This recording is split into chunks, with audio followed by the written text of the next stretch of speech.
I was lucky enough to be a part of presenting the Waitr story to the Acadiana Angels. And look, I'm familiar with quite a few venture capital firms, and I've pitched big venture capital firms, some of the biggest in Silicon Valley, and I've even had the chance to work with some of those big giant firms in Silicon Valley, and they're amazing. And I've worked with angel groups in Silicon Valley. What I didn't know was that there are world-class angel groups and capital groups here in South Louisiana. I didn't know that. I don't think really anyone knows that.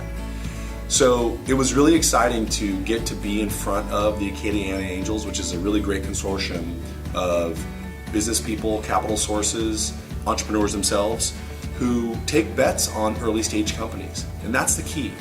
So one of the problems that we have in a lot of capital sources is venture is not the word in venture capital anymore, right?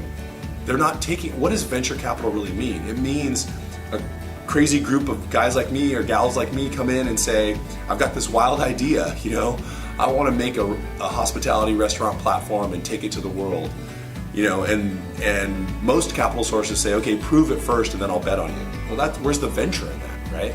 What we experienced with the Acadiana Angels was them really listening to our story, listening to where we were finding success, where our challenges were, and what we were looking to do over time, and what our vision was, right?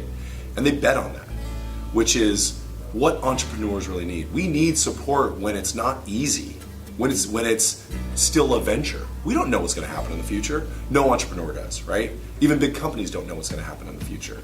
But what we need, especially in early stage, is we need support, both from an advisory aspect and from a capital aspect, especially. We need to pay our people, right? We need to support our operation. And it was so great because pitching Acadiana Angels gave us a chance to not only tell our story, but get asked some tough questions and really dive into what we're all about. And ultimately, we ended up with their support with some capital, which made a huge difference in our trajectory since we met them. So it's amazing to see groups like Acadiana Angels here in South Louisiana.